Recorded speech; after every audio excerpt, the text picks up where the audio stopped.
To my YouTube channel. आज मैं आपको सुनाने वाली हूँ वैभव माता लक्ष्मी की कथा। वैभव माता लक्ष्मी की कथा शीला और उसके पति से जुड़ी है। शीला और उसका पति ईमानदारी से जीते थे। वे किसी की बुराई नहीं करते थे और प्रभु भजन में अच्छी तरह समय व्यतीत कर रहे थे। शहर के लोग उनकी गृहस्थी की सराहना करते थे।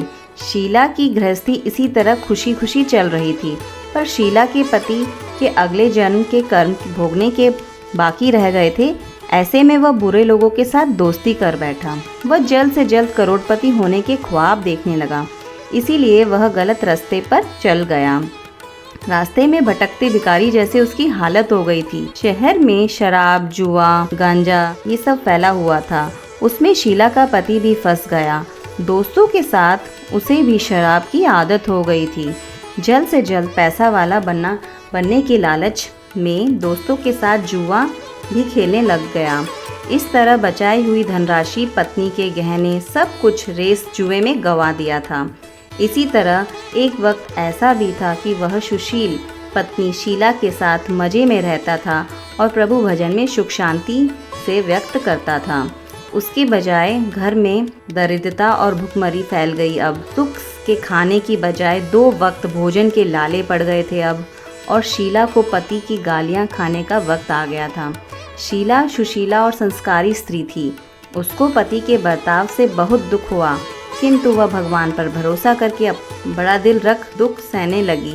कहा जाता है कि सुख के पीछे दुख और दुख के पीछे सुख आता ही रहता है, इसीलिए दुख के बाद सुख आएगा ही। ऐसी श्रद्धा के साथ शीला प्रभु भक्ति में लीन रहने लगी। इस तरह शीला असह्य दुख सहने लगी और प्रभु भक्ति में व्यक्त बिताने लगी। अचानक एक दिन दोपहर को उनके द्वार पर किसी ने दस्तक दी। शीला सोच में पड़ गई कि मुझ जैसे गरीब के घर में इस वक्त कौन आया होगा। फिर भी द्वार पर आए हुए अतिथि का आदर करना चाहिए, ऐसे आर्य धर्म के संस्कार वाली शीला ने खड़े होकर द्वार खोला। देखा तो सामने एक माझी खड़ी थी। वे बड़ी उम्र की लगती थी, किंतु उनके चेहरे पर अलौकिक तेज निखर रहा था। उनकी आंखों में माने अमृत बह रहा था। उनका भव्य चेहरा करुणा और प्यार से छलकता था। उनको देखते ही शीला के मन में अपार शांति सी छा गई। वैसे शीला इस माझी को पहचानती नहीं थी, फिर भी उनको देखकर शीला के रोम रोम में आनंद छा गया। शीला माझी को आदर के साथ घर में लेकर आई। घर में बिठाने के लिए कुछ भी नहीं था और फटी सी चादर में उनको बैठा दिया। शीला ने सोच समझकर पूछा, माँ, आपको देखते ही मैं बहुत खुश हो रही हूँ और शांति सी हो रही है। ऐसा लगता है कि मैं बहुत दिनों से जिसे ढूंढ रही थी वे आप ही हैं, पर आपको पहचान नहीं सकती। माँ जी ने कहा कि क्यों मुझे भूल गई? हर शुक्रवार को लक्ष्मी जी के मंदिर में भजन कीर्तन होते हैं, तब मैं भी वहीं आती हूँ। वहाँ हर शुक्रवार को हम मिलते हैं। पति गलत रास्ते पर चढ़ गया है, उसने ऐसा बोला। शीला बहुत दुखी हो गई थी और दुख की मारी वह लक्ष्मी जी के मंदिर में भी नहीं जाती थी। बाहर के लोगों के साथ नज़र मिलाने में भी उसे शर्म लगती थी। उसे याददाश्त पर जोर दिया, पर वो माझी याद नहीं आ रही थी। तभी माझी ने कहा, तू लक्ष्मी जी के मंदिर में कितने मधुर भजन गाती थी। अभी अभी तू दिखाई नहीं देती थी, इसलिए मुझे ऐसा लगा कि मुझे तुम्हारे घर आना चाहिए। कहीं बीमार तो नहीं हो गई है? ऐसा सोचकर मैं तुमसे मिलने चले आई हूँ। माझी के अति प्रेम भरे शब्दों से शीला का हृदय पिघल गया। उसकी आंख में आंसू आ गए। माझी के सामने वह बिलक बिलक कर रोने लगी। यह देखकर कि माझी शीला के नज़दीक सिर के और उनकी सिरकटी पीठ पर प्यार भरा हाथ फेरकर सांत्वना देने लगी। माझी ने कहा, सुख और दुख तो धूप और छांव जैसे होते हैं। सुख के पीछे दुख आता है तो दुख के पीछे सुख भी आता है। धैर्य रखो बेटी। और तुझे क्या परेशानी है? तेरे दुख की बात मुझे सुना, तेरा मन भी हल्का हो जाएगा और तेरे दुख का कोई उपाय भी मिल जाएगा। माझी की बात सुनकर शीला के मन को शांति मिली। उसने माझी को कहा, माँ, मेरी गृहस्थी में भरपूर सुख और खुशियाँ थी। मेरे पति भी सुशील थे। भगवान की कृपा से पैसे की बात में भी हमें संतोष था। हम शांति से गृहस्थी चला रहे थे और ईश्वर भक्ति में अपना समय व्यतीत करते थे। कारक हमारा भाग्य हमसे रूठ गया। मेरे पति को बुरी दोस्ती हो गई। बुरी दोस्ती की वजह से वह शराब, जुआ, चरस, गांजा ये सब की आदत हो गई और उन्होंने सब कुछ गंवा दिया और हम रास्ते के भिखारी जैसे बन गए हैं। यह सुनकर माँ जी ने कहा, सुख के पीछे, जैसा कि मैंने आपको कहा है कि सुख के पीछे दुख और दुख के पीछे सुख आता रहता है, ऐसा भी कहा जाता है कि कर्म की गति न्यारी होती है। हर इंसान को अपने कर्म भुगतने पड़ते हैं, इसीलिए तू चिंता मत कर। अब तू कर्म भुगत चुकी है, अब तुम्हारे सुख के दिन अवश्य आएंगे। तू तो माँ लक्ष्मी की भक्त है। माँ लक्ष्मी तो प्रेम और करुणा के अवतार हैं।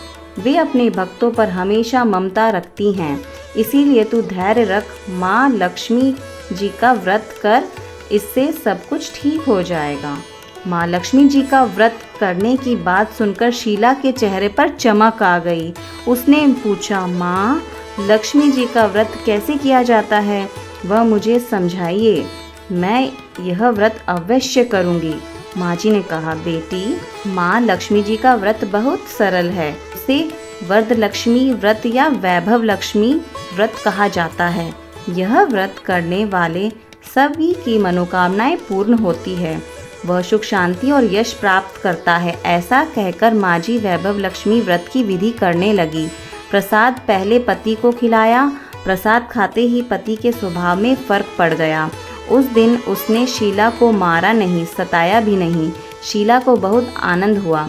उसके मन में वैभव लक्ष्मी व्रत के लिए श्रद्धा और बढ़ गई। शीला ने पूर्व श्रद्धा भक्ति से 20 शुक्रवार तक वैभव लक्ष्मी व्रत किया। 21वें शुक्रवार को माँ जी के कहे मुताबिक उद्यापन विधि करके 7 स्त्रियों को वैभव लक्ष्मी व्रत की 7 पुस्तकें उपहार में दी।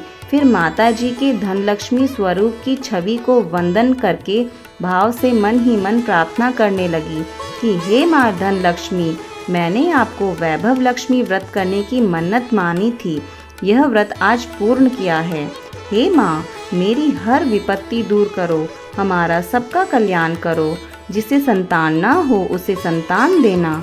सौभाग्यवती स्त्रियों का सौभाग्य अखंड रखना। कुंवारी लड़कियों को मन भावक पति देना। आपका यह चमत्कारी वैभव लक्ष्मी व्रत करे, उनकी सब विपत्ति दूर करना, सबको सुख करना। हे माँ, आपकी महिमा अपार है। ऐसा बोलकर लक्ष्मी जी के धनलक्ष्मी स्वरूप की छवि को प्रणाम किया। इस तरह शास्त्रीय विधि पूर्वक शीला ने श्रद्धा से व्रत किया और तुरंत ही उसे फल मिला। उसका पति गलत रास्ते पर जो चला गया था वह अब अच्छा आदमी हो गया और कड़ी मेहनत करके व्यवसाय करने लगा। माँ वैभव लक्ष्मी की कृपा से शीला के घर में धन की बाढ़ आ गई। वैभव लक्ष्मी व्रत का प्रभाव देखकर मोहल्ले की दूसरी स्त्रियां भी विधि पूर्वक वैभव लक्ष्मी व्रत करने लगी। तो फ्रेंड्स, आज की स्टोरी इतनी ही। आप इसे विधि पूर्वक कीजिए, आपको ज़रूर ही वैभव लक्ष्मी माता ज़रूर फल देंगी। Thank you friends, thank you for watching my video. अगर आपको अच्छा लगा हो तो आप इसे शेयर कीजिए, सब्सक्राइब कीजिए और लाइक ज़रूर कीजिए। धन्यवाद फ्रेंड्स।